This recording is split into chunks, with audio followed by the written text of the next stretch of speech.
again, friends, and welcome back to my channel. My name's Amy, and I'm glad you decided to join me for Chapter 23 of Legends, Orbs of the Elements.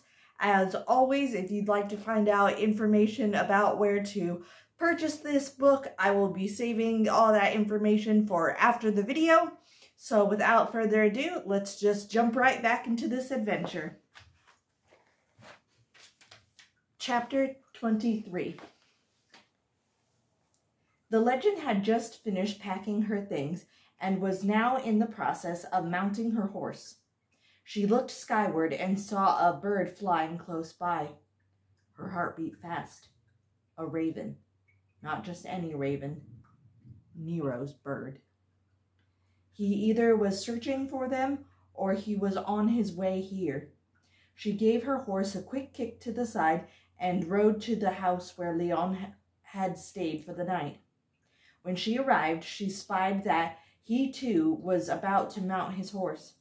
"Quick, Nero sent his spies," was all she said while turning her horse around and was swiftly trotting away. Leon followed close behind and looked skyward. He was now riding next to Castilia. "Where do we go?" he asked, slightly out of breath. His chest rose and fell with deep breathing. Leon was quiet, knowing that, Oh, pardon me, I'm so sorry. Leon was quiet, knowing that she was right and still mad at him. Castilia took the lead and they traveled onward on a road that led out of the valley. There was an unsettling uneasiness between them. A loud boom startled them both, and their horses reared up and whinnied with fright. They turned and looked back to where the noise had come from. In the distance, a large plume of black smoke arose high in the air. "What was that?" Leon asked as he stroked his horse to calm it.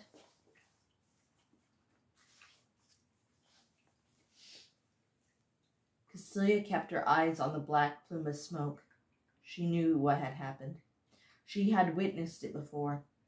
She was mute for several minutes. "We are going back to the Western Plains.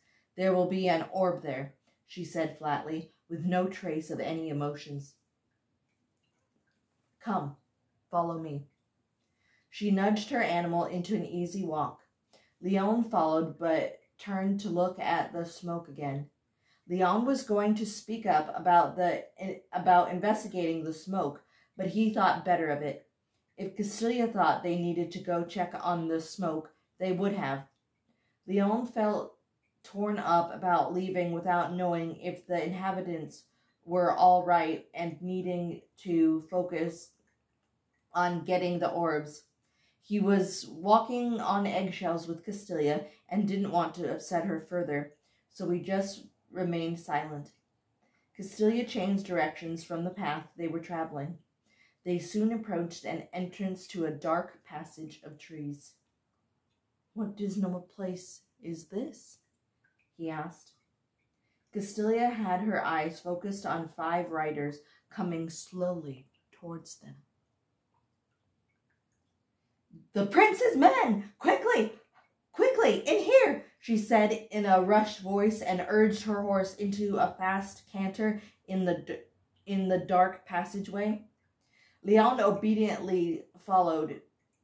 It wasn't easy traveling. There were thorn bushes and branches that wanted to grab them, it seemed.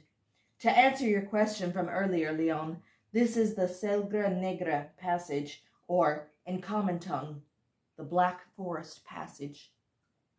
Leon gulped with surprise. He had heard eerie stories about this place. Although he tried hard to brush the stories off, he couldn't shake the uneasiness as they moved deeper and deeper into the passage. The sounds of many horses' hooves were drawing nearer. Now Castilia turned back to face the riders head-on. She could see the 5 men would be upon them soon. She suddenly halted her horse so she was facing them head-on. Who sent you? She barked out to them with no trace of fear in her voice. The leader slowly said, Prince Nero of the Northern Territory, he said contemptuously, like it was obvious. Leon now stole a glance at Castilian. She dismounted and waited for Leon to do the same. Once he was off and next to her, she turned on her heel and shoved him forcefully. All five riders chuckled at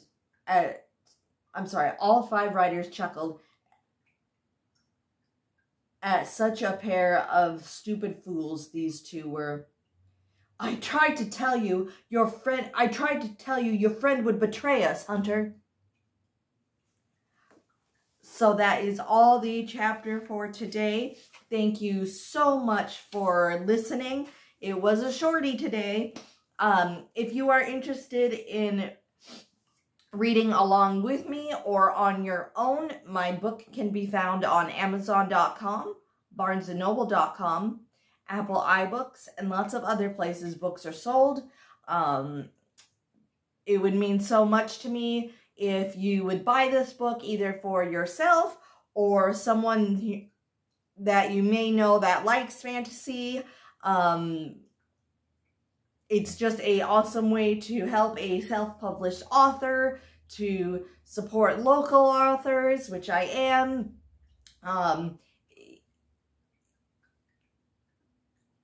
I think my book would make an awesome also Christmas gift. I know it's a little early, but I'm just throwing it out there. I just love sharing my book with the world, and that is a great way to do it. I have a Facebook page dedicated to all things about legends. I tried to write an article Monday through Friday. When I post this video, I'm going to be writing, a new article, and I'm so excited to write it. Yesterday, I kind of struggled thinking up something to talk about, but today an awesome idea came to me, and I don't want to spoil it. But if you are just wanting to find out more about how I write, my writing process for this book was, some details about characters, how I created them, all that kind of extra fun, juicy stuff, go check out my Facebook page, like it, read the articles. I try to make my articles as spoiler-free as possible, so that way nobody, if they are listening on into my story, nobody will be spoiled. Yeah, that's all the video for today. Thank you all so much for watching. And as they say in my book, may the elements protect you. And I will see you Friday for tomorrow's reading. Bye-bye for now.